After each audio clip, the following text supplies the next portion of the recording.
الحمد لله نحمده ونستعينه ونستغفره ونؤمن به ونتوكل عليه ونعوذ بالله من شرور أنفسنا ومن سيئات أعمالنا من يهده الله فلا مضل له ومن يضلله فلا هادي له ونشهد أن لا إله إلا الله وحده لا شريك له ولا نظير له ولا مثل له ولا مثال له ونشهد أن وشفيعنا وشفيع أمرنا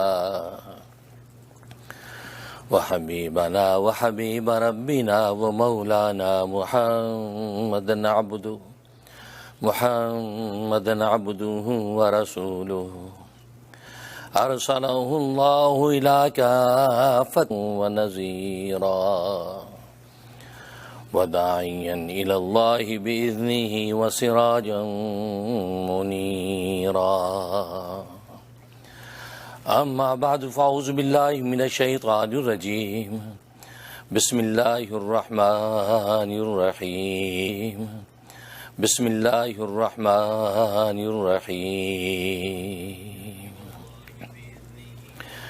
هو الذي بعث في الأميين رسولا منهم يتلو عليهم آياته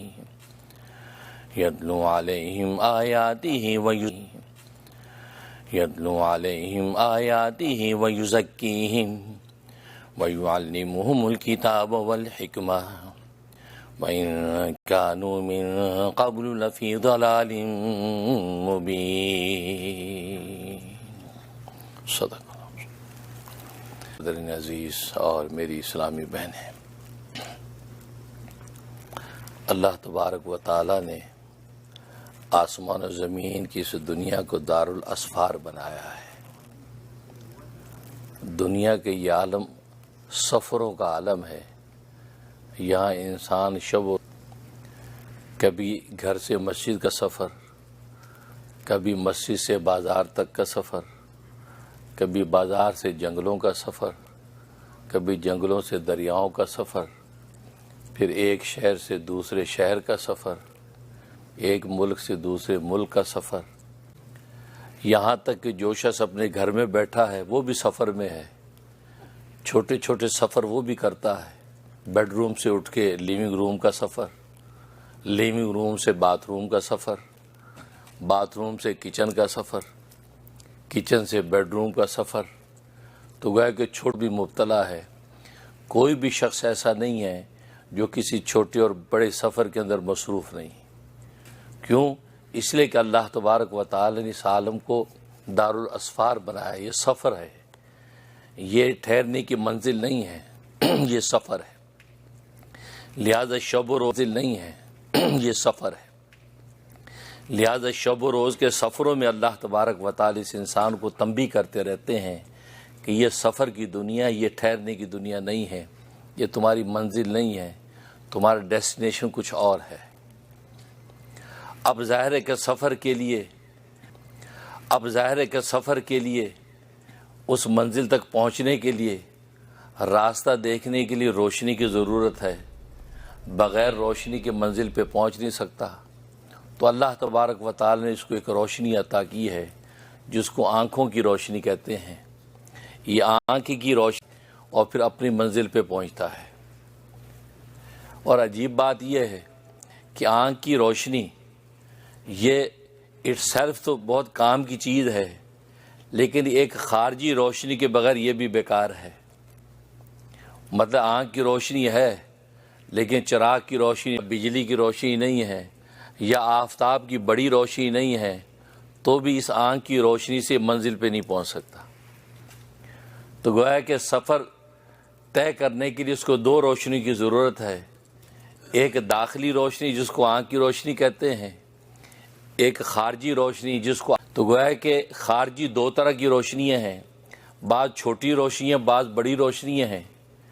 چھوٹی روشنی تو لالٹین کی روشنیاں ہیں، چراغ کی روشنیاں ہیں، آپ کی ٹارچ کی روشنیاں ہیں، اور بڑی روشنی آفتاب کی روشنیاں ہیں۔ تو یہ روشنیاں جب تک نہ ہوں تو آنکھ منزل تک نہیں پہنچ سکتا۔ تو دنیا کے ان سفروں کے لیے دو روشنیاں اللہ تبارک و تعالی نے اس کو عطا کیے ہیں۔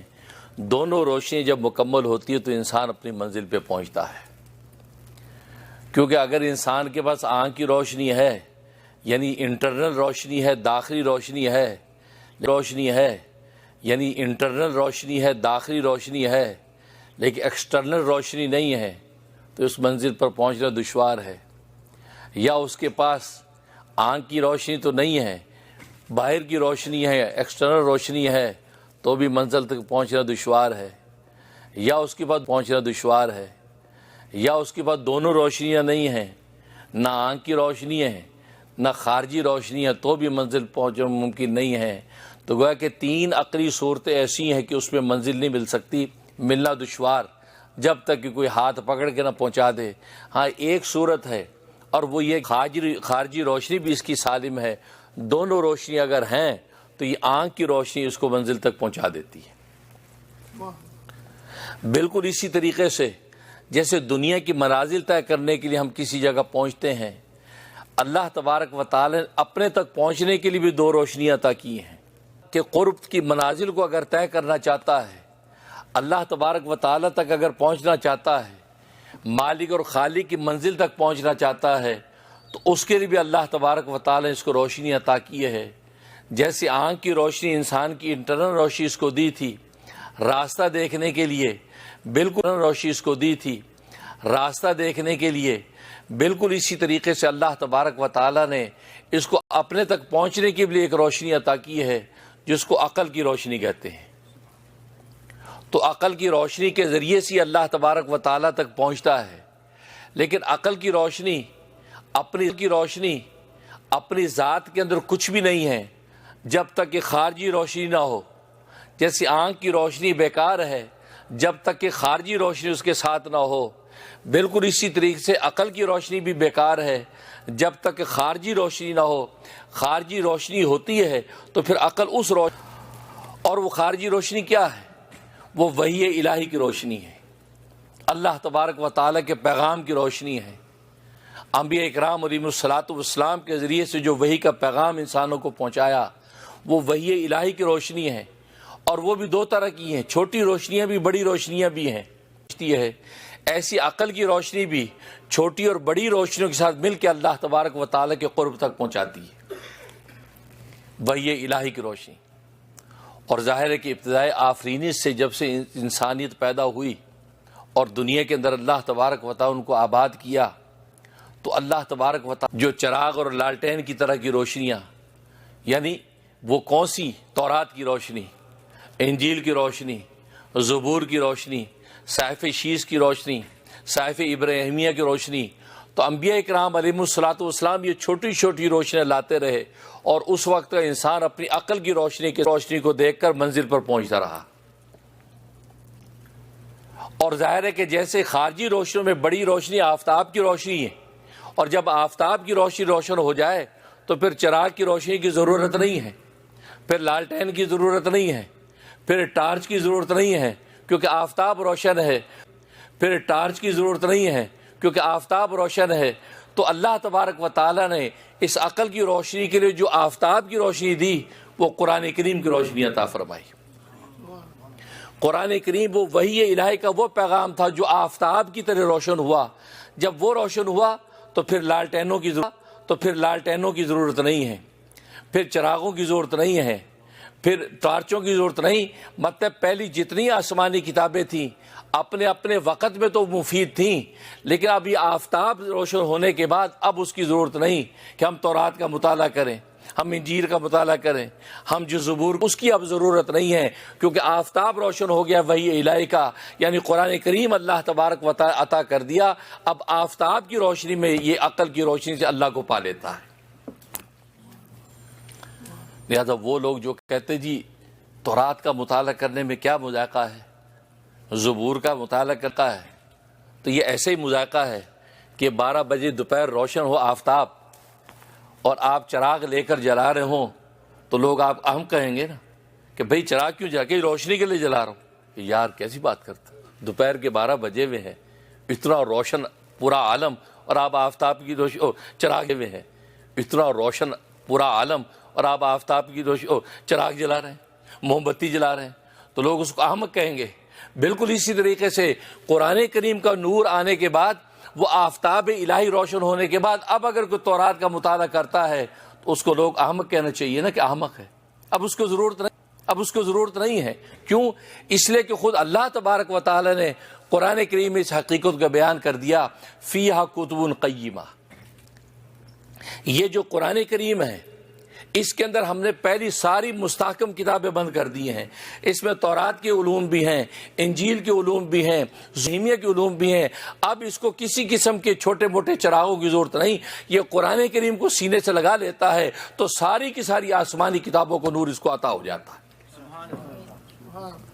تبھی تو سرکار دو عالم صلی اللہ علیہ وسلم حضرت عمر فاروق رضی اللہ تعالیٰ عنہ پر غضبناک ہو گئے تھے جب انہوں نے خوشی تورات کے اوراق کسی دوست نے دے دیے, تلاوت کرنے لگے. کہا کہ یا رسول اللہ صلی اللہ علیہ وسلم, موسیٰ کلیم اللہ کتنا بڑا پیغمبر ہے, اللہ کا کلیم اللہ سے باتیں کرتا ہے, مجھے اس کے تورات کے اوراق ملے ہیں. اور پڑھنا شروع کر دیا. اب یہ دیکھا نہیں کہ اس امپریشن میں کہ اللہ کا کلیم, اس کا کلام, تو پڑھنا شروع کر دیا. اب وہ تلاوت کرتے جا رہے ہیں تو صدیق اکبر رضی اللہ تعالیٰ کونی ماری عمر, اور رسول اللہ کا چہرہ تو دیکھا آپ کا چہرہ غضبناک. اور حضرت اللہ صلی اللہ علیہ وسلم کی شان یہ تھی, جب آپ غضب آتا تھا تو آپ کے گال ایسے سرخ ہو جاتے تھے کہ صحابہ تعبیر فرماتے کہ جیسے انار نچوڑ دیا ہے, ایسے سرخ ہو جاتے. تو آپ کا چہرہ غصے سے غضب لال ہو رہا ہے. خاموش ہو گئے. کہا کہ تو یہ تلاوت کر رہا رسول اللہ کیفی. جلدی سے گھبرا گئے اور کہنے لگے رضیت باللہ ربا وبالاسلام دینا. گھبرا گئے اور کہنے لگے رضیت باللہ ربا وبالاسلام دینا وبمحمد صلی اللہ علیہ وسلم نبیا. میں راضی ہو گیا اللہ کو اپنا رب بنا کر, میں راضی ہو گیا اسلام کو اپنا دین بنا کر, میں راضی ہو گیا محمد صلی اللہ علیہ وسلم کو اپنا نبی بنا کر. اور یہ کلمات جب کہے جاتے تھے تو رسول اللہ صلی اللہ علیہ وسلم کا غضب جو ٹھنڈا ہو جاتا تھا. ظاہر ہے کہ کتنا خوبصورت پیغام, کتنا خوبصورت اقرار ہے کہ رضیت باللہ ربا وبالاسلام دینا وبمحمد صلی اللہ علیہ وسلم نبیا. اب رسول اللہ صلی اللہ علیہ وسلم فرمایا کہ والذی نفسی بیدی, قسم ہے اس ذات کی جس کے قبضہ قدرت میں میری جان ہے, اگر موسیٰ علیہ السلام کو چارہ کار نہیں. تم توراتوں کو پڑھتے ہو, میں تمہارے لیے قرآن لایا ہوں جس قرآن کے اندر ساری آسمانی کتابوں کے پیغام ہیں. ڈانٹ دیا. یہ نہیں کہ کوئی بات نہیں, اچھا پڑھ لو, یہ بھی پڑھ لو, وہ بھی پڑھ لو. حالانکہ عمر فاروق رضی اللہ تعالیٰ اگر پڑھ بھی لیتے تو ان کو کوئی نقصان ہونے والا نہیں تھا. کیوں کہ رسول اللہ صلی اللہ علیہ وسلم کی صحبت نبوت جن کو حاصل تھی, نسبت محمد ان کو معلوم تھی, علم و معرفت کی منازل طے تھے, تو ایسا کوئی عقیدہ, ایسا کوئی نظریہ پڑھ کے گمراہ ہونے والے نہیں تھے. اس کے باوجود رسول نبوت جن کو حاصل تھی, نسبت محمد ان کو معلوم تھی, علم و معرفت کی منازل طے تھے, تو ایسا کوئی عقیدہ, ایسا کوئی نظریہ پڑھ کے گمراہ ہونے والے نہیں تھے. اس کے باوجود رسول اللہ صلی اللہ علیہ وسلم نے ڈانٹ دیا, خبردار اگر اس کو دوبارہ ہاتھ لگا, قرآن ہے, قرآن پڑھو کیونکہ قرآن میں سب کچھ بند ہے. تو آپ پڑھو کیونکہ قرآن میں سب کچھ بند ہے. تو آج کا نوجوان کیسے یہ مطالبہ کرتا ہے کہ جی ہمیں تورات پڑھنے کی اجازت ہونی چاہیے. یہ علماء حضرات منع کر دے, جی تورات نہ پڑھو, انجیل نہ پڑھو, ہم تو بڑے پکے مسلمان ہیں, ہم گمراہ نہیں ہوں گے. بات گمراہی کی نہیں, تمہیں خبر ہی نہیں ہوگی کہ کس راستے سے کہاں سے. تو کہنے کا مقصد یہ چھوٹی چھوٹی روشنیاں یہ سب کے سب موقوف ہو گئی. کیوں کہ قرآن کریم کی روشنی آ گئی ہے. اب قرآن کریم کا پیغام, اب عقل کی جو روشنی ہے جس کے ذریعے سے یہ قرآن کریم کی وحی کی روشنی کو لے کر منزل طے کی جاتی ہے, چیزیں اس عقل کو بیکار کر دیتی ہیں. ایک غضب اور دوسرا شہوت. غضب اور شہوت یہ دو چیزیں عقل کو بیکار کر دیتی، نکما کر دیتی ہیں۔ انسان اس عقل کے ذریعے سے باوجود اس کے کہ وحی الہی کا پیغام اس کو خبر ہے، وحی الہی کی روشنی اس کے سامنے ہے، پھر بھی اس عقل کے ذریعے کو نکما کر دیتی ہے، ایک غضب اور دوسرا شہوت۔ تبھی تو آپ جانتے ہیں کہ جب انسان کو غصہ اور غضب آتا ہے تو ایک دھواں، ایک غبار اور دھواں اٹھتا ہے جو عقل کے اوپر چھا جاتا ہے۔ یعنی فزیکلی کیفیت انسان کی ہوتی کہ غصے میں عقل کے اوپر ایک دھواں چھا جاتا ہے، جس کی وجہ سے حقائق پردے میں چلے جاتے ہیں، اصل حقیقت اس کو خبر نہیں ہوتی، اور اس بے خبری کے اندر گمراہی اور جہالت میں پڑ جاتا ہے۔ تبھی تو جب غضب اور غصہ آئے تو سنبھالو اپنے آپ کو، اور نبی پاک صلی اللہ علیہ وسلم اس کے طریقہ بتا دی غضب اور آپ کو، اور نبی پاک صلی اللہ علیہ وسلم اس کے طریقہ بتا دی غضب اور غصہ آئے تو یہ سوچ لو، یہ پڑھ لو، یہ اقدام کرو۔ غضب اور غصہ آئے کیوں کہ یہ شیطانی اثر ہے، کیونکہ شیطان یہ چاہتا ہے کہ یہ عقل کی روشنی جس کے ذریعے سے اپنے خدا کو اس نے پا لینا ہے، اس عقل کی روشنی کم اور بیکار کروں، اس کے لیے وہ آپ کے اندر غضب پیدا کرتا ہے، غصہ پیدا کرتا ہے۔ چاچے نبی نے فرما دیا تم فوراً اعوذ باللہ من الشیطان الرجیم پڑھو، کیونکہ شیطان سے بچنے کا طریقہ یہ کہ اللہ کی پناہ میں آ جائیں۔ اللہ کی پناہ میں آئیں گے تو شیطان سے بچ جائیں گے۔ صلاۃ والسلام چلے جا رہے تھے تو افلاطون نے دیکھا، ساتھ ان کے خادم یوشا تھے، پوچھا یہ آدمی کون ہے؟ تو اس کے خادم نے کہا کہ یہ پیغمبر ہے بنی اسرائیل کا موسیٰ۔ کہا کیا میں نے اس سے ملاقات کرنی ہے، اس سے ملاقات ہو سکتی ہے؟ اچھا افلاطون عجیب آدمی تھا۔ افلاطون آپ جانتے اتنا ذہین و فتین، اور افلاطون تو آج محاورہ ہے کہ یار یہ بچہ تو کیا افلاطون ہے، پتہ اتنا ذہین ہے، کمال۔ وہ کسی پاگل و دیوانے سے ملاقات نہیں کرتا تھا، اس نے اپنا ایک ایسا سیٹ اپ رکھا تھا کہ مجھے کس سے ملنا کس سے نہیں ملنا، اور کہا کرتا تھا کہ پاگل دیوانے سے ملاقات کا مطلب یہ ہے کہ میرے اندر بھی پاگل پن کا کوئی عنصر ہے، جبھی تو میں پاگل سے ملاقات کر رہا ہوں، اس لیے پاگل دیوانے دور رہیں۔ لہذا وہ کیلیبر کا بندہ تھا۔ اب موسیٰ علیہ الصلوۃ والسلام کو جب جاتے دیکھا تو اپنے خادم سے کہا، شاگرد سے کہا، یار یہ جو شخص ہے یہ مجھے بڑی ہائی کیلیبر کا آدمی لگ رہا ہے، اس کی جو چال ڈھال، اس کا جو جس اعتماد سے قدم اٹھاتا اور رکھتا ہے، یار یہ کوئی معمولی آدمی نہیں، میری ملاقات کرو، ہے کون؟ کہا کہ نہیں ہے جی۔ دوڑا گیا، جی حضرت وہ استاد جی ملنا چاہتے ہیں۔ ملاقات ہوئی۔ اب افلاطون نے کہا کہ پتہ چلا کہ آپ بنی اسرائیل کے پیغمبر ہیں، آپ سے ایک سوال کرنا ہے۔ کیا سوال؟ یہ کرنا ہے آسمان و زمین کتنی بڑا آسمان و زمین وسیع، کہتے ہیں ایک کمان ہے جو آسمان و زمین جتنی وسیع ہے، پوری آسمان و زمین میں چھائی ہوئی ہے، اور یہ حوادث زمانہ، مصائب اور مصیبتیں اس کے اندر تیر ہے، اور چلانے والا رب کائنات ہے۔ اتنا بڑا تیر کمان اور چلانے والا خود رب کائنات، تو کائنات میں کسی کے مجالے بچ سکے؟ کون بچ سکتا ہے؟ تو جیسے سوال کیا حضرت موسیٰ علیہ الصلوۃ والسلام برجستہ فرمایا کہ جو اس کے بغل میں آ جائے چلانے والے کے وہ بچ جائے گا، جو اس کے بغل میں آ جائے گا اس تیر سے بچ جائے گا۔ وہ اچھل گیا خوشی سے، کہا کہ موسیٰ یہ جواب پیغمبر ہی دے سکتا ہے، جس کے بعد نور نبوت ہو کو اور جواب نہیں دے سکتا۔ تو مفسرین فرماتے بس اس واقعے سے اندازہ کر لیں کہ اللہ کی پناہ میں جب آپ آ گئے، تو پھر شیطان کسی وار سے آپ پر وار نہیں کر سکتا۔ لہذا غصے کے وقت جب اس آپ پہ حاوی ہوا، آپ اعوذ باللہ من الشیطان الرجیم پڑھ کے اللہ کی پناہ میں آ جائیں۔ جب اللہ کی پناہ میں آ گئے، آپ کو خطرہ نہیں، اب آپ اس غصے کے برے اثر سے بچ گئے۔ تدبیر کے درجے میں وضو کر لیں، اپنی حیت کو بدل دیں، اگر کھڑے ہیں تو بیٹھ جائیں، بیٹھے ہیں تو لیٹ جائیں، لیٹے ہوئے ہیں تو اپنی گال جو زمین کے ساتھ رگڑیں، تو مطلب اپنے اس نفس کو ماریں۔ ظاہر ہے کہ غصے کے اندر جو آپ کو جو ہے یہ جہالت گمراہی مبتلا کرنے لگا ہے، تو یہ کیفیات ہے کہ یہ بھی سوچا کرو کہ یہ میرا محتاط ہے، اس پہ مجھے غصہ ہے، اس کی غلطی پہ اور اس کو میں ڈانٹ رہا ہوں, غصہ آ گیا مجھے, اس کی پٹائی کرنے کے لیے سوچ رہا ہوں, تو سوچو کہ میں کس کا ماتحت ہوں, میں اپنے رب کائنات کا ماتحت ہوں, میں اس کی کتنی غلطیاں کرتا ہوں, اگر وہ پکڑنے پہ آئے تو.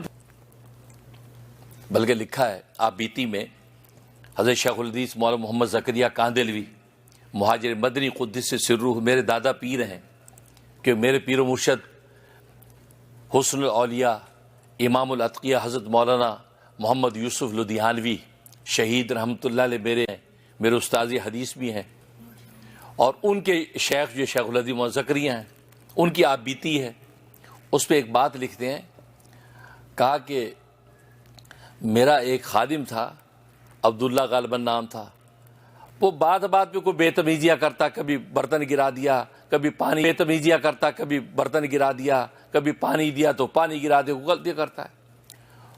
حضرت شیخ کہتے مجھے غصہ آ گیا, میں نے کہا عبداللہ میں تجھے کب تک بھگتوں, قدم قدم پہ تو یہ حرکتیں کرتا ہے, کب تک تجھے بھگتوں, یہ کہا. تو کہا کہ ساتھ بڑے حضرت جی, یہ کہا تو کہا کہ ساتھ بڑے حضرت جی مولانا یوسف صاحب کاندلوی بیٹھے تھے, انہوں نے فرمایا زکریا اس وقت تک بھوکا تھی جتنی آگے بھگتوانی ہے, جتنی آگے بھگتوانی ہے اس بھگت, مطلب یہ خطائیں کرتا جا رہا, معاف کرتا جا, کیونکہ تیری طرح معاف کر دے گا. تو بات وہی ہے, امام غزالی فرماتے جب غصہ آئے تو یہ سوچو کہ یار میں اللہ کی کتنی خطائیں کرتا ہوں, اگر اس سے خطا ہو گئی اس کو تقدیر کا فیصلہ سمجھ کے کہ ایک اللہ کی چاہت تھی, ایک میری چاہت تھی, میری چاہت پوری نہیں ہوئی, اللہ کی چاہت پوری ہو گئی, اس پر صبر کر لے, غصہ نہ کرے, کیوں نکلیں گی. تو غصے کے اندر ایک غبار اٹھتا ہے, عقل پہ چھا جاتا ہے. اب ایک چھوٹی سی مثال ہے, کمرہ ہے, اس کمرے میں آپ کی آنکھیں بھی کھلی سلامت ہیں اور یہ لائٹیں بھی جل رہی ہیں, اس میں دھواں بھر جائے تو بتاؤ آپ کو کچھ نظر آئے گا, دھواں بھر جائے تو بتاؤ آپ کو کچھ نظر آئے گا. حالانکہ دونوں روشنیاں موجود ہیں لیکن آپ کو نظر کچھ بھی نہیں آ رہا.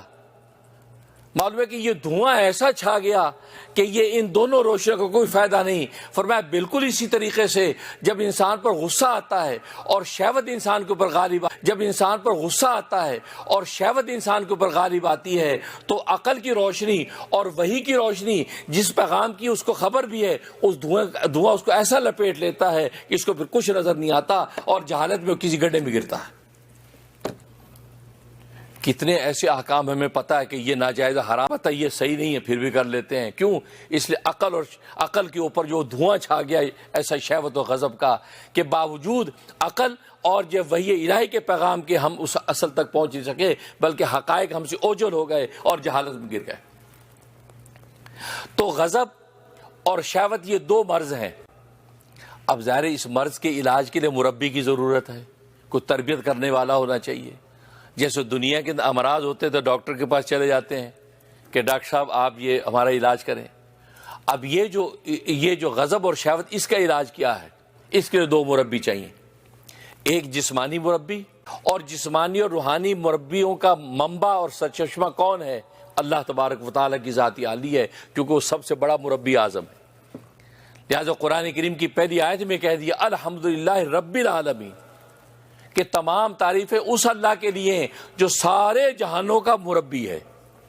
سب اللہ تبارک و تعالیٰ کی ذات تو مربی اعظم ہے. اب دنیا کے اندر انسانوں کا مربی کون ہوگا؟ اللہ تبارک و تعالیٰ نے دنیا میں جسمانی اور روحانی مربیوں کے دو مظہر دنیا میں پیدا کر دیے. اپنے جسمانی مربی ہونے کا مظہر والدین کو بنایا, اپنے روحانی مربی ہونے کا کو بنایا, اپنے روحانی مربی ہونے کا مظہر انبیاء کرام کو بنایا.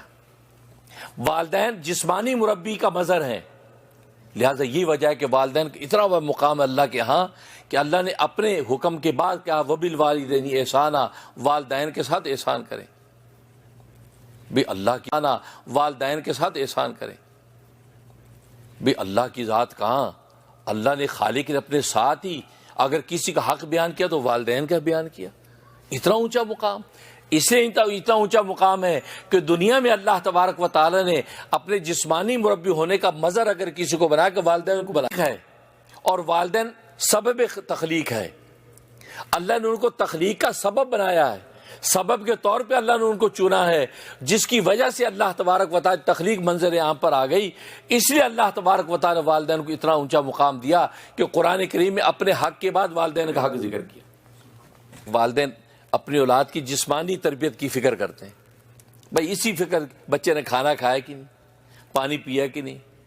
اب تبلیغی جماعت میں بچہ چلا جاتا، مائیں ہمیں فون کرتی ہیں، مفتی صاحب وہاں کھانا تو ٹھیک ملتا ہے نا، وہ چلے پہ گیا ہے، بہت اچھی بات ہے کہ جی کھانا، وہ چلے پہ گیا ہے، بہت اچھی بات ہے کہ جی کھانا ملتا وہاں ٹائم پہ، جی ملتا ہے ٹائم پہ، بھائی بہت ملتا ہے۔ اچھا پتہ نہیں اس کو تو اپنے گدے کے علاوہ نیند ہی نہیں آتی تھی، اس سے اپنا بیڈ روم سجا رکھا تھا، پتہ نہیں سو بھی پائے گا کہ نہیں۔ یہ وسوسے، کیونکہ والدین جسمانی، یہ وسوسے کیونکہ والدین جسمانی تربیت کی بات ہوتی ہے، اسی بات یہی باتیں کریں گے، تو ان کو یہ کہتے ہیں بھائی جس اللہ نے یہاں کھلا دیا گھر میں بٹھا کے، وہ اللہ کے راستے میں کیوں نہیں کھلائے گا؟ وہ تو اللہ کا راستہ ہے۔ جیسے آپ بیتی مذہب شیخ ذکیر رحمۃ اللہ لکھتے ہیں نا، تو اللہ علیہ کا جب وصال ہو گیا تو تبلیغی جماعت کے امیر بن کے مولانا یوسف صاحب کاندھیلوی رحمۃ اللہ علیہ، اب ان کی خانقاہ کے اندر جو جماعتوں کا نظم تھا، جماعتیں آتی تھی، لنگر چلتا تھا، کھانے کھاتے جماعتیں نکلتی تھی، تو اسی طرح بے بہا لنگر چلتا رہا۔ تو شیخ ذکیر رحمۃ اللہ کے چچا جان کی بات اور تھی، کیونکہ رشتے میں مولانا الیاس صاحب رحمۃ اللہ علیہ حضرت شیخ زکریا کے چچا ہیں، کیونکہ حضرت شیخ ذکیر رحمۃ اللہ علیہ کے والد مولانا یحییٰ صاحب کاندھیلوی وہ مولانا الیاس صاحب رحمۃ اللہ علیہ کے بڑے بھائی ہیں۔ تو کہتے میں نے مولانا یوسف صاحب سے کہا کہ چچا جان کی بات اور تھی، میں نے مولانا یوسف صاحب سے کہا کہ چچا جان کی بات اور تھی، آپ ذرا اخراجات کو کنٹرول کر کے چلائیں۔ کیا مطلب یہ تھا کہ چچا جان کا اللہ سے ایک ایسا تعلق تھا، اللہ سے غیب سے نصرت ہوتی تھی، خزانہ غیب سے آتا تھا۔ اب آپ نے اگر وہی اخراجات اسی طرح چلائے تو کہیں یہ نہ ہو کہ کل کو آپ کو دشواری پیش آئے، آپ اسی طرح چلائے تو کہیں یہ نہ ہو کہ کل کو آپ کو دشواری پیش آئے، آپ اخراجات روکیں۔ کہتے میں نے یہ بات کہی، حضرت شیخ ذکیہ فرماتے ہیں مولانا یوسف صاحب نے ایسا جواب دیا کہ آج بھی سوچتا ہوں تو ایمان تازہ ہو جاتا ہے۔ دوستو بزرگوں، اللہ والوں کی یہ باتیں یہ مشعل راہ ہیں، دوستو بزرگوں، اللہ والوں کی یہ باتیں یہ مشعل راہ ہیں، ان پہ مراقبے کیا کرو، سوچا کرو کہ یار کیا بات کہی، کیا خدا پہ ان لوگوں کا یقین تھا، کیا خدا پہ ان کو اعتماد تھا۔ تو میں نے کہا کہ بھائی جان ذرا اخراجات کنٹرول کر کے چلائیں، کہ بھائی جان ذرا اخراجات کنٹرول کر کے چلائیں، چچا جان کی بات اور تھی۔ کہتے مولانا یوسف صاحب نے مجھے دیکھا، کہا کہ زکریا لینے والا ہی بدلا، دینے والا تو نہیں بدلا۔ کیا بات، اللہ، یہ میں جب بھی سنتا اور پڑھتا ہوں، کیا ایمان تھا یہ ہمارے بزرگوں کا، کیا بزرگوں کی زندگی۔ کہا کہ زکریا لینے والا ہی بدلا، دینے والا تو نہیں بدلا۔ یعنی کمال ہے، یعنی یہاں زمین پہ بیٹھ کے خدا کو دیکھتے ہیں، دنیا میں رہ کے آخرت ان کے سامنے چلتی ہے، دنیا کے بکھیڑوں میں وہ جنت عادیت کے پردے ان کی نگاہوں کے سامنے کچھ بھی نہیں ہے، اور ہم اونچی بلڈنگوں سے امپریس، اونچی فضاؤں سے امپریس، کچھ بھی نہیں۔ وہ کیا کہاں سے کہاں پہنچے۔ کہا کہ زکریا لینے والا ہی بدلا ہے، دینے والا تو نہیں بدلا۔ وہی ہوا کہ اخراجات اسی طرح چلتے رہے اور اللہ کی مزید رسولی آتی رہی، کہ اخراجات اسی طرح چلتے رہے اور اللہ کی مزید رسولی آتی رہی۔ تو کہنے کا مقصد یہ ہے، تو یہ اللہ تبارک و تعالی وہیں سے سب خزانے آنے ہیں۔ اب یہ سوچنا اجی جماعت میں چلا گیا بچہ، اب یہ خانقاہ چلے پہ چلا گیا، روٹی ملے گی کہ نہیں، کھانا ملے گا کہ نہیں، اس کو تو اپنے تکیے کے علاوہ ملے گی کہ نہیں، کھانا ملے گا کہ نہیں، اس کو تو اپنے تکیے کے علاوہ نیند ہی نہیں آتی تھی۔ حالانکہ چلے کے بعد اتنا خوش باش واپس آتا ہے، کیونکہ اللہ کا راستہ ہو اور اللہ آپ کو تنہا چھوڑ دے، یہ ہو نہیں سکتا، ہو نہیں سکتا۔ اللہ کے راستے کے لطف ہی الگ ہے۔ تو خیر، تو کہنے کا مقصد یہ، تو غصہ اور غضب، اور اس کے علاج کے لیے دو مربی، جسمانی اور روحانی۔ جسمانی مربی کا مظہر اللہ تبارک و تعالی نے والدین کو بنایا، اور روحانی مربی کا مظہر انبیاء کرام علیہ الصلوۃ والسلام کو بنایا۔ اب انبیاء کرام علیہ الصلوۃ والسلام ہر زمانے میں آتے رہے، ہر زمانے میں آتے رہے، اپنے پیغام دیتے رہے۔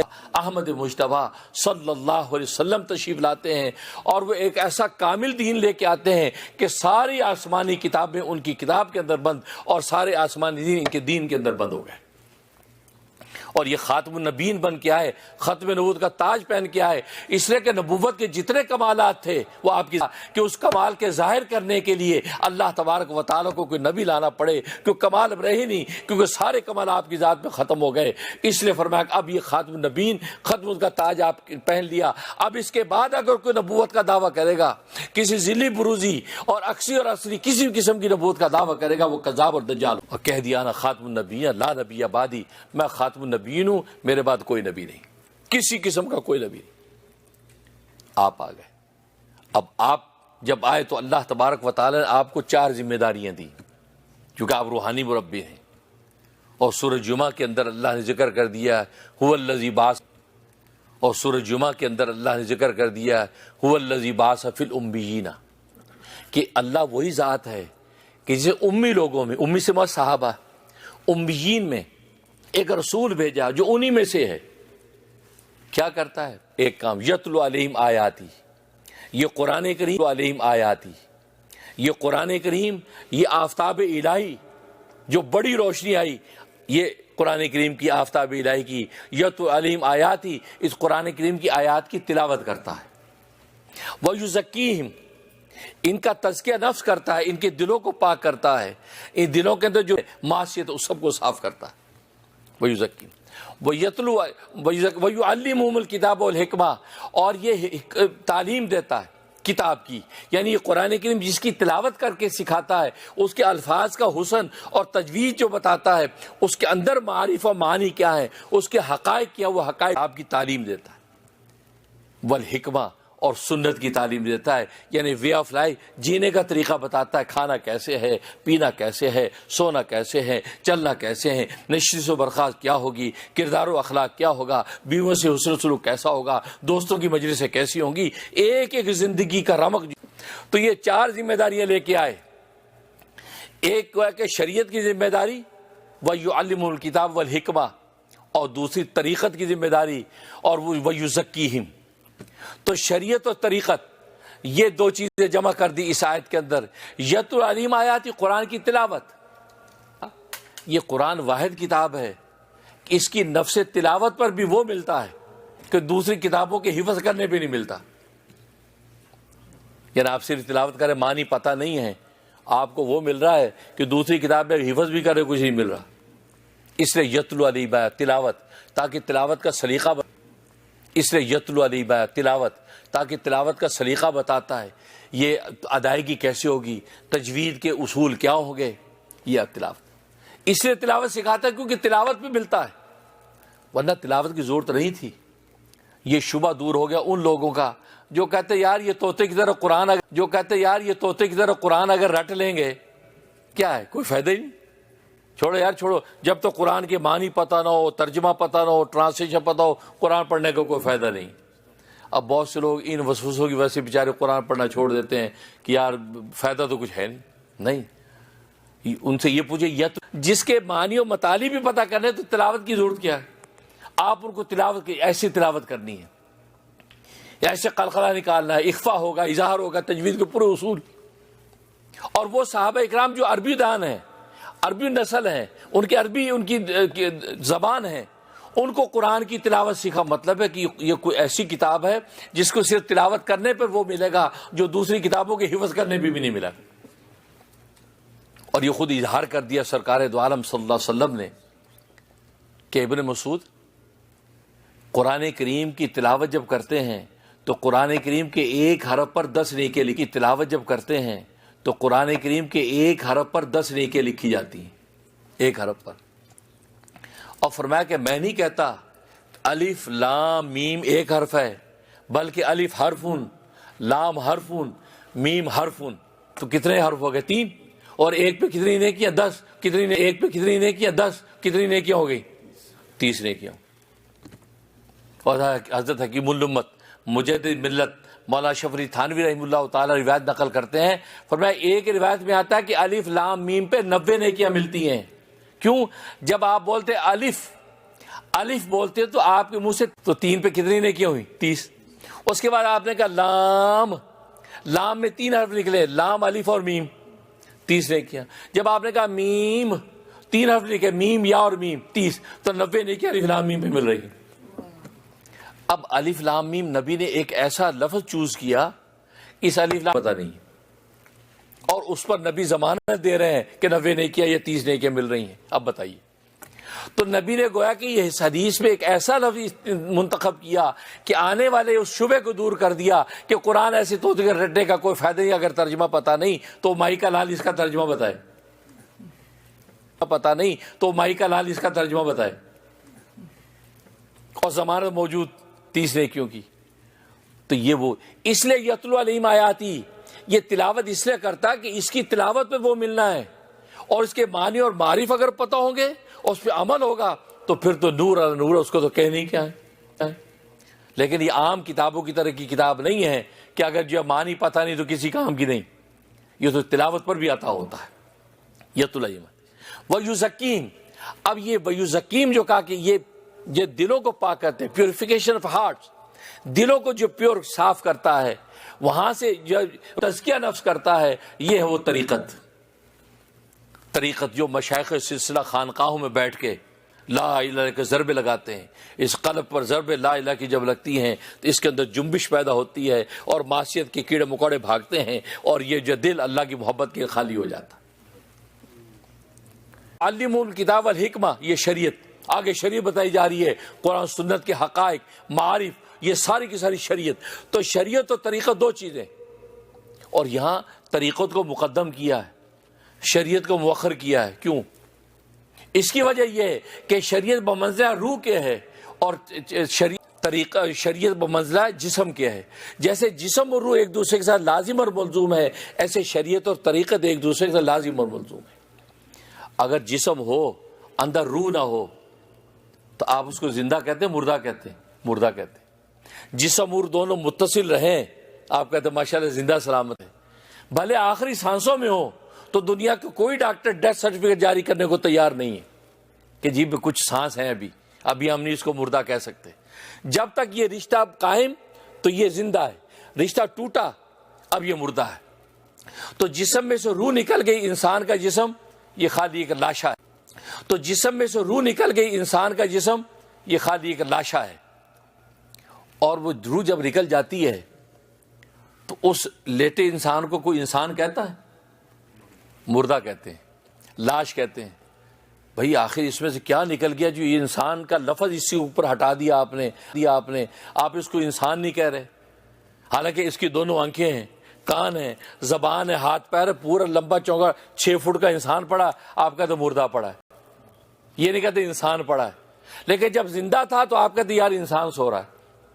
معلوم اصل روح ہے، اور وہ تو یہ طریقت جو ہے جس کے اندر روح کو زندہ کیا جاتا ہے، روح کو پاک کیا جاتا ہے، یہ اصل ہے۔ اگر یہ ہے تو اس کا مطلب آپ کی شریعت معتبر، اور آپ کی شریعت کے اندر وہ لطف ہے کہ آپ کی ایک نماز کا سجدہ گویا کہ سارے محلے کو بخشوا دے، ایسا سجدہ نصیب۔ کیوں کہ آپ دل پاک، اس پاک دل کے ساتھ جب آپ شریعت کے اوپر عمل کر رہے ہیں، یہ شریعت اللہ تبارک و تعالیٰ کیا بغیر کسی رکاوٹ کے پہنچتی ہے۔ لیکن دل میں حسد ہے، بغض ہے، کینہ ہے، عداوت ہے، اب اللہ اکبر کر کے نماز پڑھ رہا ہے، اور ساتھ کھڑے والے کے بارے میں وسوسے سوچ رہا کہ نالائق ہے کہیں، اور ساتھ کھڑے والے کے بارے میں وسوسے سوچ رہا کہ نالائق ہے کہیں، اس کے بارے میں عداوت۔ تو کیا ہوا؟ روح نہیں ہے، جسم ہے۔ اب یہ نماز جب اللہ تبارک و تعالیٰ کے پاس پہنچتی ہے تو اللہ تبارک و تعالیٰ میلے کپڑے کی طرح لپیٹ کے منہ پہ مار دیتے ہیں۔ ایسی گندی مندی نماز نہیں چاہیے جس میں حسد، بغض، کینہ، عداوت سب بھرا ہوا ہے۔ لیکن اگر طریقت اور مشائخ سلسلہ کی صحبتوں میں رہ کے جب دل اور روح کو پاک صاف کر لیا، اب یہ اللہ اکبر کر کے سجدے میں جاتا ہے تو اللہ تبارک و تعالیٰ ہاتھوں ہاتھ اس نماز کو لیتے ہیں، اور یہ نماز بھی خوشی خوشی جب جاتی ہے تو دعا کرتے جاتی ہے۔ اور پہلی صورت میں جب انسان کا دل خراب، گندا، حسد بغض کینے کے اندر مبتلا، اب نماز پڑھ رہا ہے، یہ نماز جب جاتی ہے تو نماز کیا کہتی ہے؟ اے نمازی جیسے تو نے مجھے برباد کیا، تجھے اللہ برباد کرے، کیونکہ آپ نے بغیر روح کے بھیج دی۔ جیسے بغیر روح کے کسی انسان کی قیمت نہیں ہے، آپ پکڑ اس کو دفنا دیتے ہیں، بہت قومیں ان کو جلا دیتی ہیں، بہت سی قومیں بہا دیتی ہیں کیونکہ مردہ ہے، روح نہیں اس کے اندر۔ ایسے ہی اب یہ ایسی نمازیں جس میں ہمارے دل پاک نہیں ہیں اور ہم نمازیں پڑھ کے روزے کر کے اللہ کو بھیج رہے ہیں، تو یہ گویا کہ تصویریں جا رہی عبادتوں کی، حقیقتیں نہیں جا رہی بھیج رہے ہیں، تو یہ گویا کہ تصویریں جا رہی عبادتوں کی، حقیقتیں نہیں جا رہی۔ اور تصویر پر آپ کو پتہ اصل کا حکم نہیں لگتا۔ اگر پانی کی تصویر کاغذ پر ہو تو پیاس نہیں بجھتی، کپڑے پر آگ کی تصویر ہو تو کپڑا جلتا نہیں ہے، کھانے کی تصویر دیوار پر ہو آپ کی بھوک مٹتی نہیں ہے، کھانے کی تصویر دیوار پر ہو آپ کی بھوک مٹتی نہیں ہے۔ تو تصویر پر اصل کا حکم نہیں لگتا۔ یہ عبادتیں جو بغیر ہماری روح کی پاکیزگی اور صفائی کے بغیر جب اللہ کے پاس پہنچتی ہیں تو اللہ کے ان کی کوئی قیمت نہیں لگتی، کیونکہ یہ تصویریں ہیں، حقیقتیں نہیں ہیں۔ حقیقت تو یہ تھی کہ انسان کی جو تصویریں ہیں، حقیقتیں نہیں ہیں۔ حقیقت تو یہ تھی کہ انسان کی جو طریقت اندر کی روح جو اس کی پاکیزہ مصفہ ہو گئی۔ اب جیسے اللہ کہا، یہ جو حدیث میں آتا ہے، ایک مرتبہ سبحان اللہ صدق دل سے کہہ دیا تو جنت کے اندر ایک درخت لگ جاتا ہے، درخت۔ اب یہ صدق دل سے جو سبحان اللہ، آخر یہ کیا صدق دل کا مطلب کیا ہے؟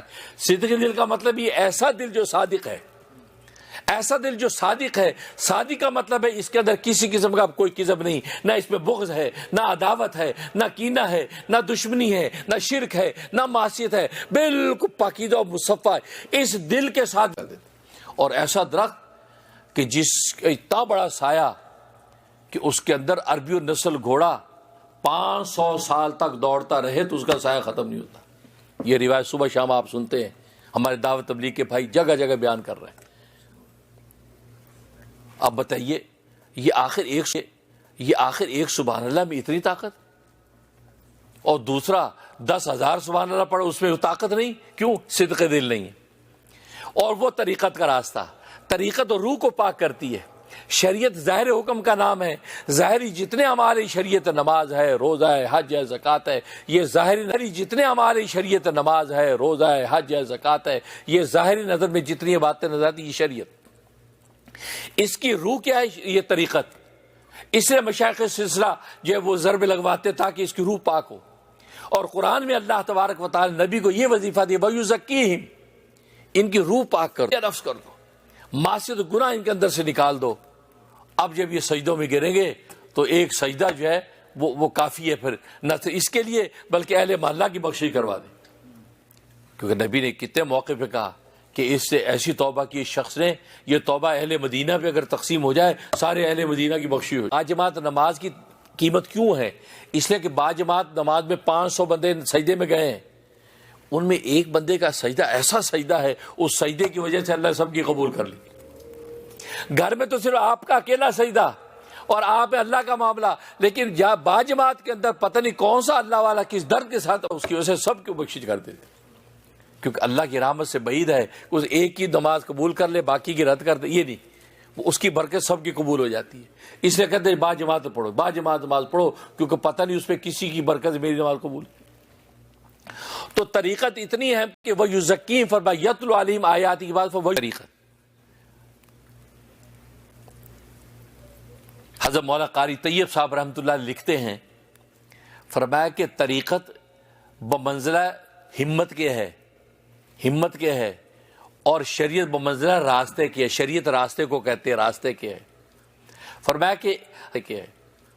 فرمایا کہ راستے پر چلنے کے لیے کس چیز کی ضرورت ہوتی؟ ہمت کی ضرورت۔ فرمایا اگر ہمت ہو، راستہ نہ ہو، منزل ملے گی؟ نہیں ملے گی، کیونکہ راستے پتہ نہیں ہے۔ اور فرمایا کہ اگر جب وہ راستہ ہو ہمت نہ ہو تو، جب وہ راستہ ہو ہمت نہ ہو تو بھی منزل مشکل۔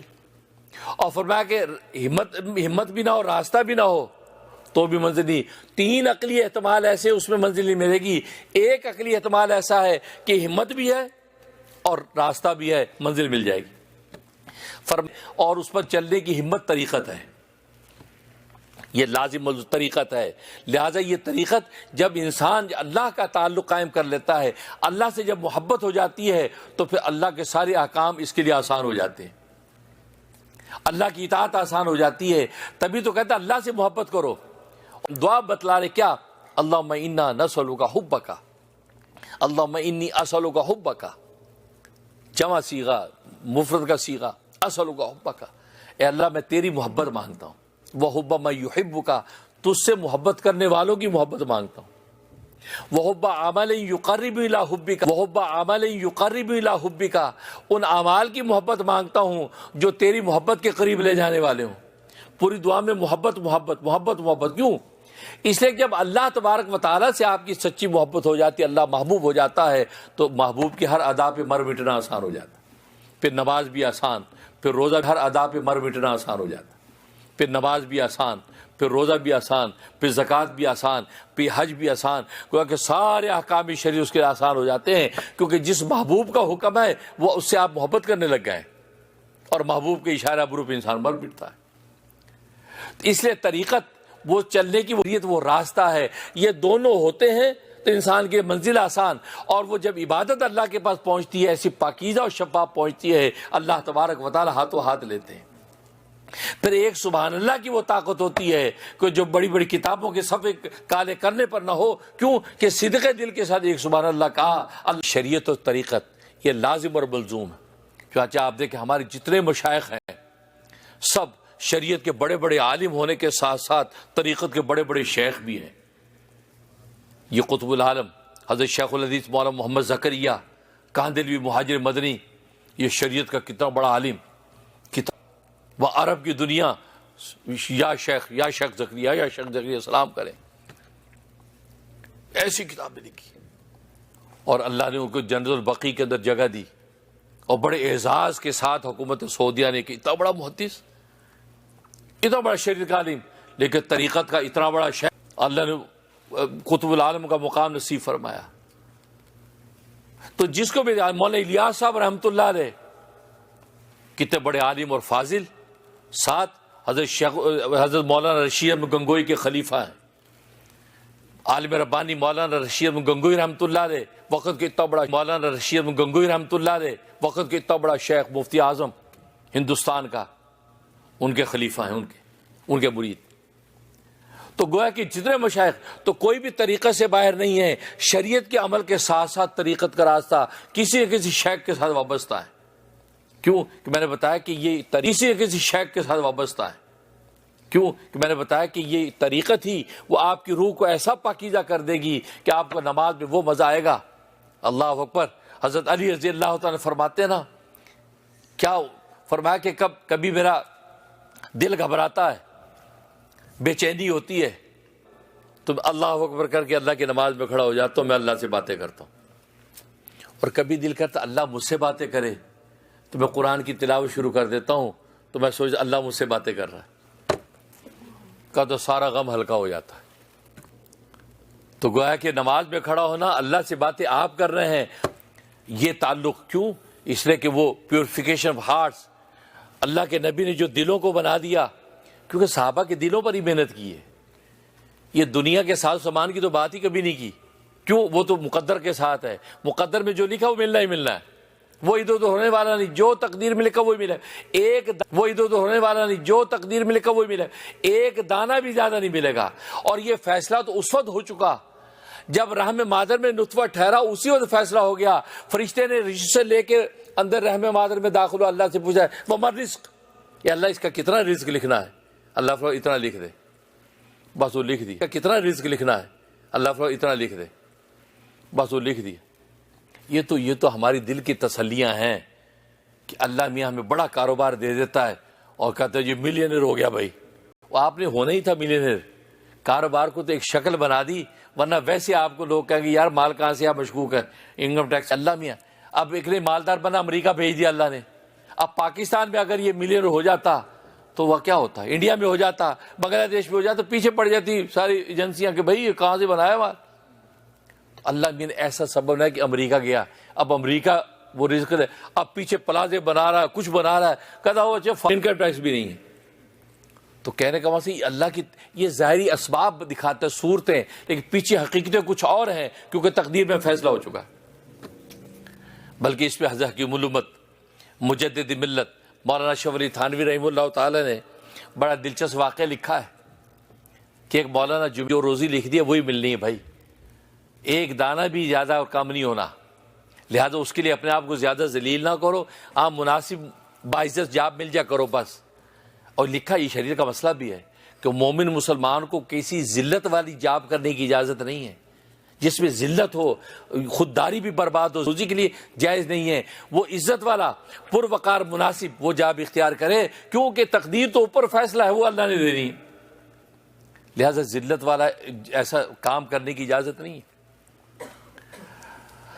تو اب وہ تقریر کی مولانا نے، اب ایک صاحب سن رہے ہیں کہ اچھا یار کمال ہے کی مولانا نے، اب ایک صاحب سن رہے ہیں کہ اچھا یار کمال ہے، ہم ایم جی کما کما کے کھپ گئے، یہ تو تقدیر میں سب کچھ ہے۔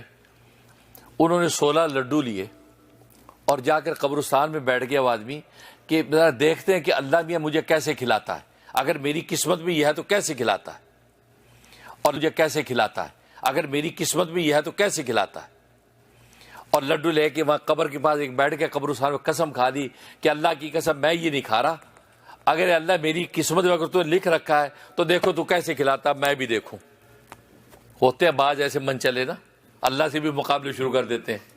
صلوات والسلام فرمایا کرتے تھے بھائی اللہ ہمیں آزمانے کا حقدار ہے، ہم اللہ کو آزمانے کے حقدار نہیں ہیں۔ آقا غلاموں کو آزما سکتا ہے، غلام آقاؤں کو نہیں آزمایا کرتے۔ فرمایا جو لوگ اللہ کو آزماتے ہیں دیکھیں اللہ کیا کرتا ہے، فرمایا یہ اس کا مطلب ان کو غلامی سمجھ ہی نہیں آئی، وہ ابدیت جانتے ہی نہیں ہیں۔ کی اب بیٹھ گیا، اب بیٹھا ہے، عشاء کے بعد سے بیٹھا ہے، صبح کے قریب جا کر آ گیا، بھوک بھی لگ رہی ہے، دل بھی کر رہا، لڈو سامنے ہے۔ اب آخری پہر کے اندر کچھ ڈاکو قبرستان میں آئے۔ اب ہمارے ملکوں میں آپ کو پتا ہے ڈاکو چوری کر کے سناٹا ہوتا کو آتا نہیں، ہر بندہ ڈرتا وہاں جاتے۔ اب امریکہ کے قبرستان تو ہے نہیں، ایک صاحب کہتا ہے میں پاکستان سے پہلی دفعہ کسی مردہ دفنانے گئے، قبرستان دیکھ کے دل کیا یار میں بھی آنا لیٹ جاؤں۔ کیا قبرستان ہے بھائی، شاید صاف ستھرے جناب، پھول بوٹے جناب، تو مطلب صاف ستھرے قبرستان۔ اور ہمارا وہ لطیفہ لکھا ہے نا کہ ایک ماسٹر جی تھے، وہ کلاس کا ناغہ نہیں کرتے تھے، کبھی پابندی سے آتے تھے۔ اب ایسے ماسٹر سے طالب علم کہتے یار میں کام ہی کوئی نہیں، چھٹی کر، یا کہتے چھٹی ہمیں چھٹی منائے۔ اب وہ پابندی سے آتا، ٹیچر ہوتے ہیں بعض ایسے اصولی، چھٹی منائے۔ اب وہ پابندی سے آتا، ٹیچر ہوتے ہیں بعض ایسے اصولی، عبدالغفور ان کا نام تھا۔ اب جناب وہ پابندی سے، اب طلباء نے سوچا یار کوئی اسٹوڈنٹوں نے کہا کہ چکر کریں، انہوں نے کہا یار یہ جب واپس جاتے ہیں نا تو قبرستان میں سے راستہ ہے وہاں سے گزر کے جاتے ہیں، ہمارے ملکوں میں اکثر ہوتا ہے قبرستان میں سے راستہ ہے وہاں سے گزر کے جاتے ہیں، ہمارے ملکوں میں اکثر ہوتا ہے قبرستان میں سے گزر کے آگے وہاں سے جاتے ہیں۔ اور یہ ماشاءاللہ کافی کہتے ہیں صوفی آدمی ہیں تو اونچا سلام کرتا، کہتا السلام علیکم یا اہل القبور، اونچا سلام کرتا ہمیشہ۔ تو لڑکوں نے کہا کہ ہم یہ شرارت کرتے ہیں کہ ادھر ادھر قبروں کے ارد گرد چھپ کے بیٹھ جاتے ہیں، جب یہ اونچ سلام کرے گا تو ہم بھی اونچا جواب دیں گے سارے چھپ کے، پھر دیکھو کیا ہوتا ہے۔ اب وہ روزانہ کا معمول تھا اس کا۔ اب یہ آج جب گئے اور کہا السلام علیکم یا اہل القبور، اب وہ چھپ اور کہا السلام علیکم یا اہل القبور، اب وہ چھپے ہوئے تھے، سارے بولے وعلیکم السلام ماسٹر عبدالغفور۔ وہ تو دو دوڑی کا بھاگ پڑا، سر پہ پاؤں رکھ کے تیری یہ تو مردے بول پڑے آج۔ وہ 3 دن بیمار رہا، بخار چڑھ گیا، لڑکوں نے کہا یہ چھٹی ہو عبدالغفور۔ تو خیر تو بہرحال تو اللہ کو آزماتے ہیں لوگ۔ اب وہ بیٹھا ہے، اب قبرستان ڈاکو پہنچ گئے، اب وہ مال تقسیم کر رہے تھے تو کسی کی نظر پڑی کہ ایک شخص ادھر بیٹھا ہے، جا کے دیکھا تو ایک آدمی بیٹھا یوں مراقبے میں، آگے لڈو پڑے، ٹھڈا مارا کیا کر رہے کون، مجھے ڈسٹرب نہ کرے۔ اب تیری ایسی تیسی ڈسٹرب، اٹھ چلو، کان سے پکڑا، سردار جی یہ دیکھو جی یہ آدمی بیٹھا وہاں۔ او اچھا کیا کر رہا ہے؟ کہا کہ پتہ نہیں اس کے آگے لڈو پڑے تھے، کہا اٹھا کے لاؤ لڈو۔ اب لڈو اٹھا کے لائے، مزے کی بات ڈاکو بھی 16 تھے، لڈو بھی 16۔ اب لڈو اٹھا کے لائے، مزے کی بات ڈاکو بھی 16 تھے, لڈو بھی 16. اب انہوں نے کہا وہ ہو یہ ہونا یہ مخبر ہے, اس کو ہماری ڈاکی کی خبر ہو گئی ہے اور 16 لڈو لے کے آ گیا, نشہ ملا دیا, اس نے زہر ملا دیا, اور یہ اس نے ملا دیا تاکہ جو ہے ہم کھائیں گے ایک ایک لڈو, ہم ٹینگ ہو جائے گے, مال لے کے بھاگ جائے گا. ایک لڈو ہم ٹینگ ہو جائے گے, مال لے کے بھاگ جائے گا. سردار نے کہا بھی کھا تو, کہا جی خدا کے لیے میں نے قسم ٹوٹ جائے گی, قسمیں کھائے, جوتے مار مار کے 16 کے 16 کھلائے, پورے 16 کھلائے. اب اس کے بعد صبح فجر کی نماز میں, ہفتے والے دن فجر کی نماز میں پہنچا, صف اول میں امام صاحب کہتے جی السلام علیکم, اچھا موضوع آپ نے بیان کیا لیکن اس میں تھوڑی سی کسر رہ گئی. مولانا کہتے کیا کسر رہ گئی؟ کہا جی آپ یہ ضرور اس میں اضافہ کر دیں کہ مقدر رزق کوئی شرافت سے کھا لے تو ٹھیک ہے, ورنہ پھر جوتے مار مار کے کھلایا جاتا ہے, تو مجھے جوتے مار مار کے کھلائے. تو اس لیے بھی مقدر روزی تقسیم ہو چکی ہے, اس کا کرنے کے پابند ہے. محنت کرنا ہمارا کام ہے, محنت کرنا ہمارا کام ہے. وہ کہتے ہیں کہ مالی دا کم پانی لانا پر پر مشکا لاوے, مالی دا کم پانی لانا پر پر مشکا لاوے, مالک دا کم پھل پھل لانا لاوے یا نہ لاوے. آپ کا کام نماز پڑھنا ہے. اب کہتی جی آپ کا کام نماز پڑھنا, آپ اپنا کام کرتے رہیں, اور وہ رب کریم ایسا ہے آپ کا ایک بھی سجدہ ضائع نہیں ہونے دے گا, قبول کرے گی.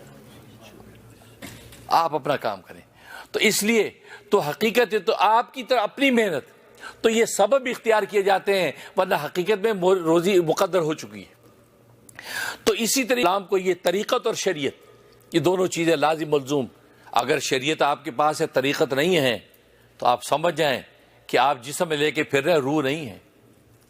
اگر روح ہے یعنی طریقت ہے, شریعت نہیں ہے, تو پھر بھی آپ نیری روح لے کے پھر رہے ہیں, اور نیری روح جسم کے بغیر بیکار ہے. جب نیری روح لے کے پھر رہے ہیں اور نیری روح جسم کے بغیر بیکار ہے. جب دونوں اکٹھے ہوں گے اب یہ کام کے ہیں. لہذا بہت سے کہتے ہیں, بہت سے ایسے پیر فقیر بھی بنے ہوئے نا, اور کہتے تھوڑی 5 ویلے ساڑی ہر ویلے, آپ تو 5 ٹائم نماز پڑھتے ہیں, ہم تو ہر وقت نماز بھی ہوتے ہیں. ایسے گمراہ پیر بھی مارکیٹ میں آ گئے ڈپلیکیٹ. اچھا ان ڈپلیکیٹ پیروں کو دیکھ کے کہتے یار سارے پیر ہی ایسے ہوتے ہیں. یہ غلط ہے. یاد رکھو ڈپلیکیٹ بنتی اسی کی جس کی جینون ہوتی ہے. اس کا مطلب جینون پیر ضرور مارکیٹ میں ہیں, ان کو ڈھونڈے. اس لیے قرآن نے کہا یا ایھا مع الصادقین, اور سچوں کے ساتھ جڑ کے رہو. یہ سچے کون؟ یہ اللہ والے ہی ہیں, یہ مشائخ سلسلہ ہیں. جب اللہ نے یہ حکم دے دیا اور وہ دنیا میں ہونا پاسبل ہے, اس کا مطلب یہ حکم اللہ کا جو ہے یہ تکلیف مالا یطاق ہے. ایک ایسی چیز کا حکم دے دیا جو ہے ہی نہیں. اب آپ اندھے کو کہا دیوار پہ دیکھو, کیا میں تو نظر ہی نہیں آتا, کہ نظر کیوں آتا, ماننا شروع کر دی. نہیں, تو اللہ آپ کو کہے کہ بھئی تم اللہ والوں سے جڑ جاؤ, اور آپ کہے جی آج دنیا کوئی نہیں اللہ والے, سارے فراڈی نے, سارے کھاؤ پین ہے جی, کوئی نہیں پیری ویسا فراڈ ہے. نہیں, ٹھیک ہے فراڈ ہوگا لیکن جینون ہے کیونکہ قرآن نے کہا. ٹھیک ہے فراڈ ہوگا لیکن جینون ہے کیونکہ قرآن نے کہا ہے. سچے ضرور ہے, ان کو ڈھونڈنا آپ کا کام ہے. آپ بازار جا کے آپ اپنی مرضی کو ڈھونڈتے ہیں 10 دفعہ, تربوز کو 10 مکے مار مار کے ڈھونڈتے ہیں کہ پیسے ضائع نہ ہو جائیں, یہاں دین و ایمان ضائع ہو جائے تو پرواہ نہیں ہے, ڈھونڈو. ڈاکٹر جعلی ڈھونڈو, ڈاکٹر جعلی اگر مل جائے تو یہ نہیں کہتا یار سارے ڈاکٹر ایسے ہوتے. نہیں, وہ اگر جعلی پیر کا ہاتھ لگ گیا آپ کی بیوقوفی سے تو آپ کا قصور ہے. جو متبع سنت ہے, خوش عقیدہ, اور وہ جو اللہ کا درد آپ کے پیدا کرنے والا, آخر کا پیغام دینے والا, تو ایسے پیرو مرشد موجود ہے, ڈھونڈے نہیں ہیں. تو پھر بھی اس کا مطلب ہے کہ آپ صرف ایک لبادہ لے کے پھر اندر حقیقت کچھ بھی نہیں, اور طریقت ہے شریعت نہیں ہے, تو بھی آپ بیکار ہیں. کیوں کہ روح جسم کے بغیر کچھ بھی نہیں. لہذا دونوں لازم اور ملزوم. تو یہ جو کہہ دیتے تھوڑی 5 ویلے ساڑی ہر ویلے, یہ گمراہ پیر ہیں. پیر صاحب جو ہے وہ مریدوں میں بیٹھتے, جب نماز کا ٹائم ہو تو حجرے میں چلے جاتے اور کہتے جاؤ تجھے نماز پڑھ کے مسجد جاؤ نماز پڑھو. اور بیچارے لوگ مسجد میں جا کے نماز پڑھ کے آ جاتے. اس کے بعد پیر صاحب بھی نکل گیا. اب 1 دن 2 دن کو نیا کوئی ایک مرید آیا, انہیں کہا یار یہ چنگا پیر ہے. آپ نماز پڑھ, ایک مرید آیا, انہیں کہا یار یہ چنگا پیر ہے. آپ نماز پڑھنے سے اندر بڑھ جاتا, سانو کہتا نماز پڑھے ہو مسیح تے. اچھا, اب اس نے کہا جی حضرت صاحب معذرت, ذرا معافی, تسی نماز نہیں پڑھ دے. کہتا ساڑی مدینے ہوندی, مطلب ساڑی مدینے ہوندی، مطلب میں مدینے پڑھ کے آتا ہوں، مدینے ہوندی۔ اچھا اس کے بعد دسترخوان لگتا تھا، کھانا کھاتا تھا، وہ کہتا مدینے روٹی نہیں لبدی۔ مدینے جو تسی گئے سی اتنے روٹی ٹکر بھی کھا کے آؤ، اتنے دو ہے، پھر تمہیں ہگنا موترا اتنے ہوتا ہے، اتنے تو ہگنا موترا نہیں ملتا، یہ نماز نہیں سارا قصہ۔ تو بات وہی ہے، لیکن جاہل مرید بیچاری اس میں خوش ہوتے جو ساڈے شیخ پہنچے جی کی یہ تو مدینے پڑھ کے آندے نماز، وہ تو روٹی ٹکر کھانا اتنے۔ تو کہنے دھوکے میں آ کے آپ یہ کہیں کہ ساری پیری مریدی نہیں، پیری مریدی تو نبی کی جو وراثت ہے جو مشائخ سلسلہ میں تقسیم ہوئی، تو مشائخ سلسلہ وہ یزکیہم کے اندر نبی کے وارث ہیں، اور یہ علماء ربانیین جو ظاہری شریعت لے رہے ہیں یہ وَيُعَلِّمُ الْكِتَابَ وَالْحِکمہ کے اندر ان کے وارث ہیں، لے رہے ہیں یہ وَيُعَلِّمُ الْكِتَابَ وَالْحِکمہ کے اندر ان کے وارث ہیں، اور یہ قراء اور حفاظ جو مدرسوں میں مکتبوں میں بیٹھ کے قرآن کریم بچوں کو سکھا رہے ہیں وہ یتلو علیہم آیاتی کے اندر ان کے وارث ہیں۔ یہ وراثت آگے تقسیم ہوئی، کیوں؟ اس لیے کہ اب نبی نہیں آنا، جب نبی نہیں آنا تو نبیوں والا کام اللہ نے امت سے لینا ہے، لہذا امت کے اندر اللہ تبارک و تعالی نے نبی کے وارث پیدا کر دیے ہیں جو آپ کی یہ چاروں جو وظائف اربع تھے ان کے وارث بن کے کام کر رہے ہیں۔ اس لیے شریعت طریقت ایک دوسرے کا لازم اور ملزوم، لہذا کوئی بھی پیر و مرشد و شیخ کے بغیر نہ رہے، صحیح العقیدہ شیخ جس سے آپ کا دل کرا دیں، کیونکہ آپ کو خبر نہیں ہے یہ جب بیعت ہو جاتی ہے یہ معمولی رشتہ نہیں ہے، یہ روحانیت کے میدان کے اندر انقلاب آیا تھا، انقلاب۔ دیکھو آپ نکاح کرتے اپنی بچی کا داماد کے ساتھ تو ایک انقلاب آ گیا نا، خونی رشتوں میں انقلاب آ گیا، آپ کا داماد بن کے رشتے کر لیتے ہیں، یہ روحانی اور ایمانی ایسا رشتہ قائم ہوتا ہے کہ رسول اللہ صلی اللہ علیہ وسلم تک پہنچتا ہے، ایک انقلاب روحانیت کا آ جاتا ہے۔ اس لیے کوئی اس کے اور یہ آج کی جو بچے ہمارے ان کو تو لازمی کسی اللہ والے سے بیعت کرا دو، کہ اس لیے اس اللہ والے کی نسبت اور دعا کہاں اس کو کام آ جائے گی، آپ حیران ہیں، کیونکہ نئی جنریشن گمراہ ہوتی نظر آتی ہے، کسی اللہ والے کے ہاتھ میں ہاتھ دلا دیا، کسی اللہ والے کا جھوٹا پلا دیا تو آپ کو پتہ چلے گا کہ وہ اللہ والے کا جھوٹا کہاں کام دکھا رہا ہے، کہاں اللہ تبارک و تعالیٰ اس کے دین و ایمان کو بچایا۔ واقعہ سنا کے ختم کرتا ہوں، امام راضی رحمۃ اللہ علیہ بہت بڑے مفسر، 32 یعنی 32 جلدوں کی تفسیر قرآن لکھی، 32 جلدوں کی، اتنا بڑا عالم۔ اب اور انہوں نے اللہ کے وجود کو ثابت کرنے کے لیے 100 دلائل قائم کیے، عقلی دلائل 100 کہ اللہ ہے۔ 99 جب ہو گئے، 99 ہو گئے تو وہ 99 جب ہو گئے 99 ہو گئے تو وہ دیہات سے گزر رہے تھے، تو ایک جو ہے وہ دیہاتی ہل چلا رہا تھا، تو سوچا یار 99 دلائل ہو گئے عقلی، یار 100 کیسے پورے کروں، اس سے بات کرتا ہوں۔